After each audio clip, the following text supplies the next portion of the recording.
السلام علیکم، نئی ویڈیو کے ساتھ آپ کی خدمت میں حاضر ہوں۔ آج بڑا اہم ٹاپک ہے جس کے اوپر بات کرنے والے ہیں، اور آج میں مخاطب ہوں والدین سے کہ بہت سارے لوگ آتے ہیں، شکایت کرتے ہیں کہ دیکھیں ہمارے والدین جو ہے وہ ہمیں اصلاح کی نیت سے ہی بڑی سختی سے جو ہے ہمارے ساتھ پیش آتے ہیں اور جبر کرتے ہیں، اور کچھ چیزیں ہم کرنا چاہتے ہیں اس پہ ہمیں روک دیتے ہیں۔ تو آج وہ تمام والدین جو ہیں تسلی سے میری بات سنیں کہ یہ جو ہمارے بچے ہیں نا، یہ ہمارے بچے ہیں ہی نہیں، ہے کسی اور دور کے بچے۔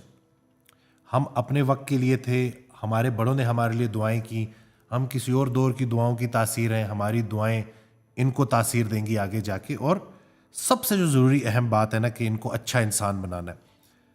والدین اپنی وہ مزاج اتنا ان کے اوپر مسلط کر دیتے ہیں نا، جو کہ بہت غلط ہے۔ حضرت واصف علی واصف رحمۃ اللہ ارشاد فرماتے ہیں کہ اپنے بچوں کو اپنے مزاج سے بچاؤ، کیونکہ یہ کسی اور دور کے بچے ہیں، ان کو تعلیم ان کے مطابق دو، لیکن خدا را ان کو صرف تعلیم اور عقل کے حوالے نہیں کرنا، اللہ کی رحمت کے حوالے کرنا۔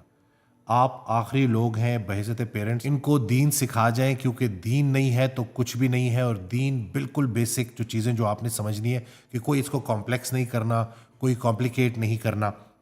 عبادت خالصتاً اللہ کی، یہ دین ہے۔ رسول اللہ صلی اللہ علیہ وسلم کی محبت، یہ دین ہے۔ قرآن پاک کی جو ہے احترام عظمت، یہ دین ہے۔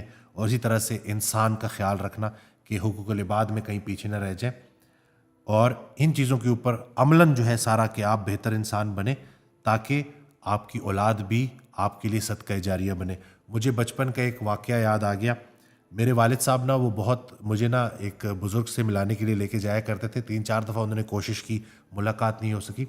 زاہد الحسینی رحمۃ اللہ علیہ، اٹک میں ہم لوگ تھے وہاں پہ۔ تو ایک دن کیا ہوا کہ پتہ چلا کہ وہ بیٹھے ہوئے ہیں۔ تو میں چھوٹا سا تھا، تو مجھے ابو جلدی لے گئے کہ چلو ان سے ملو نا، ان سے مصافحہ کرو، ان سے سلام کرو نا۔ تو میں جیسے ہی گیا، میں نے جب ان سے ہاتھ ملایا تو میرے والد صاحب نے فوراً ان کو کہا کہ حضرت میرے بیٹے کے لیے دعا کریں۔ تو انہوں نے مڑ کے دیکھا اور کہا کہ آپ اپنی چال ٹھیک رکھیں، آپ کا بچہ بھی ٹھیک رہے گا، نیک باپ کا بیٹا بھی نیک ہوتا ہے۔ تو یہ سن کے میرے والد صاحب رونا شروع ہو گئے۔ میں اتنا چھوٹا تھا، مجھے سمجھ لگی کہ بات ہوئی کیا ہے۔ یعنی کہ وہ جو اللہ والے تھے، اور میرا اپنا ایک امیج تھا کہ کسی بڑے تخت پہ بیٹھے ہوں گے، لیکن اتنی سادگی، زمین پہ بیٹھے ہوئے، ہر وقت باوضو رہتے تھے، ڈھیر ساری کتابیں انہوں نے لکھی۔ تو ان کا جو جب ان سے کہا گیا کہ میرے والد صاحب نے کہا کہ میرے بیٹے کے لیے دعا کریں، تو وہ یہ کہہ سکتے تھے کہ اللہ اس کا بھلا کرے، اس کو نیک انسان بنائے۔ انہوں نے اس وقت بھی بڑے انسان کی بڑی بات کہ ابو کو کہا کہ آپ اپنی چال ٹھیک رکھیں، اس کی چال ٹھیک رہے گی۔ اور ہم جو اپنے بچوں کی اتنی پریشانی لیتے رہتے ہیں کہ یہ ایسے نہ ہو جائے، ویسے نہ ہو جائے، ہم نے عملاً ان کو دین سے دکھانا ہے۔ اگر بچے کو ایک دفعہ کہہ دیا کہ نماز پڑھو، اسے نہیں پڑھی تو کوڑے نہیں برسانے اس پہ۔ آپ نماز پڑھتے رہیں، محبت کے ساتھ نماز پڑھتے رہیں، وہ بھی نماز کی طرف آ جائے گا۔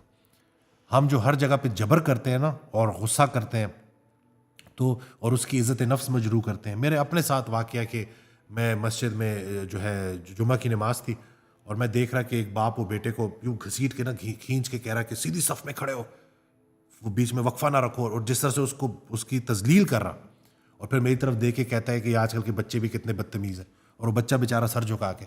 تو میں یہی سوچ رہا تھا، میں نے کہا یہ بچہ جب انڈیپینڈنٹ ہوگا، جب اپنی جگہ پہ آئے گا، تو کیا اس کو یہ باتیں یاد نہیں رہیں گی؟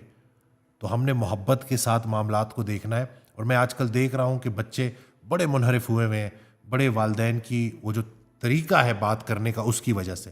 تو محبت سے جو بات سمجھائی جاتی ہے وہ ڈنڈے کے زور پہ نہیں سمجھائی جا سکتی، اس بات کو سمجھیں۔ اس دن ایک لڑکا آیا، وہ اپنے والدین سے باغی ہوا تھا، گھر میں جھگڑتے رہتے تھے، اور ہر مطلب جتنے بھی گھر والے تھے نا وہ لڑائی جھگڑے، خود وہ انگزائٹی ڈپریشن میں چلا گیا۔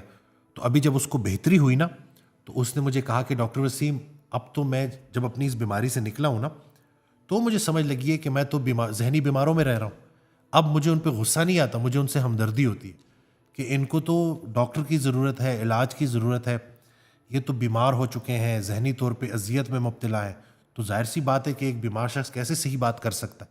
تو کہتے ہیں اب میں ان کے لیے دعا کرتا ہوں اور ان سے ہمدردی رکھتا ہوں۔ تو مجھے وہی بات یاد آ گئی نا کہ انسان جب بیماری سے گزر رہا ہوتا ہے، تو وہ ایسی ہے کہ جیسے بل بورڈ کے بالکل سامنے کھڑا ہو تو اس کو وہ میسج سمجھ نہیں آ رہا ہوتا، لیکن جیسے ہی بل بورڈ سے دور ہو کے کھڑا ہوتا ہے تو اس کو وہ سارا میسج کلیئر جو ہے وہ سمجھ آنا شروع ہو جاتا ہے۔ تو وہ بچہ بھی جب بیماری سے نکلا تو اس نے ریئلائز کیا کہ یہ بیمار ہیں، اور انہی کی ان بیماری کی وجہ سے، انگزائٹی ڈپریشن لڑائی جھگڑوں کی وجہ سے میں بھی بیمار ہو گیا، لیکن اللہ نے مجھے شفا دے دی ہے، میں بہتری کی طرف آ گیا ہوں۔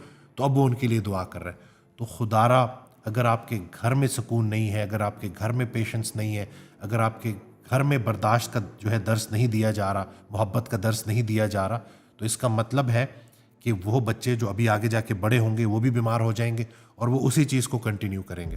ایک اور صاحب آئے, انہوں نے کہا کہ یہ بڑی سخت باتیں ہیں لیکن میں اس لیے کر رہا ہوں تاکہ لوگوں کی زندگی میں آسانی آئے, بہتری آئے. کہ میرے والد صاحب کو میں نے دیکھا کہ میری والدہ کے ساتھ وہ پوری زندگی بڑی بدتمیزی کرتے تھے, مارتے تھے, اور میری شادی ہوئی تو دیکھا کہ میری وائف کے ساتھ بھی وہ بہت بدتمیزی سے پیش آتے, تو میری وائف بڑی پریشان ہوتی. تو ایک دن میں نے اپنی وائف کو بٹھایا اور میں نے کہا کہ دیکھو, جس انسان نے اپنی بیوی کی عزت نہیں کی وہ میری بیوی کی کیا عزت کرے گا. تو یہ میرے والد صاحب ہیں, جیسے ہیں ان کے ساتھ گزارا کرو, خاموش رہا کرو, ہر بات پہ ریئیکٹ نہ کیا کرو. انہوں نے اپنی لائف میں جو چیز نہیں کی وہ میری زندگی میں کیسے اس چیز کو چھوڑ سکیں گے. تو بس ہمارے لیے یہ سارے کے سارے سبق ہیں, لیسن ہے کہ ہم نے اس چیز کو ختم کرنا ہے. ابھی تک جو تجربے ہو رہے تھے, جو معاملات ہو رہے تھے, اب اس کو روکنا ہے, اپنی اصلاح کرنی ہے اور اپنی اصلاح کے بعد دوسروں کی اصلاح کرنی ہے. تو یہ جو ہم نے ایک نظام رکھا ہوا ہے کہ جس میں ہم اولاد کو ایسے سمجھتے ہیں کہ جیسے یہ ہم گردن سے پکڑا ہوا ہے اور سمجھ رہے ہوتے ہیں کہ کہیں یہ گمراہ نہ ہو جائیں اس ڈر سے. پہلے آپ اپنے آپ کو تو دیکھیں, اپنے گریبان میں تو جھانک کے دیکھیں, کیا آپ کے اندر برداشت ہے, کیا آپ کے اندر صبر ہے, کیا آپ کے اندر شکر ہے, کیا آپ کے اندر احترام ہے, کیا آپ اپنی اولاد کو اللہ کی بنائی ہوئی مخلوق سمجھتے ہیں کہ نہیں سمجھتے. اکثر لوگ ایسے سمجھ ہوتے ہیں کہ جیسے ان کو دنیا میں لانے والے وہ والدین ہی ہیں. والدین ذریعہ ہیں, اصل خالق اللہ ہے. تو ان کو احترام کی نظر سے دیکھیں, اور جو گمراہ نہ ہوئے ان کو راہ پہ آنے کی لذت کا اندازہ کیسے ہوگا. اگر آپ نیک ہیں اور آپ کا بچہ کسی دوسرے راستے پہ چلا گیا تو اس کے لیے دعا کریں, اس کے لیے محبت کے ساتھ جو ہے اس کے ساتھ پیش آئیں, تو آپ دیکھیں گے کہ اصلاح ہوتی جائے گی. حضرت واصف علی واصف رحمۃ اللہ کا بڑا پیارا جملہ ہے کہ ہم اپنے بچوں کو بہت کچھ سمجھانا چاہتے ہیں اور وہ نہیں سمجھتے, وہ بھی ہمیں بہت کچھ سمجھانا چاہتے ہیں اور ہم نہیں سمجھتے. تو ہم نے گھر کو جنت بنانا ہے, اور یہ بڑے پیارے بچے ہوتے ہیں, یہ آگے جا کے آپ کے لیے صدقہ جاریہ بنیں گے. تو آپ بھی خیر کے کام کرتے رہیں. ایک اور جاتے جاتے واقعہ ایڈ کر دوں, اس سے بھی آپ لوگوں کو آئیڈیا ہو جائے گا کہ ایک بہت بڑے جو ہے عالم تھے, وہ جانے لگے کسی دوسرے شہر. تو ان کے استاد نے ان سے پوچھا کہ کدھر جا رہے ہو؟ تو انہوں نے کہا کہ دوسرے شہر جا رہا ہوں اللہ کے دین کی تبلیغ کرنے.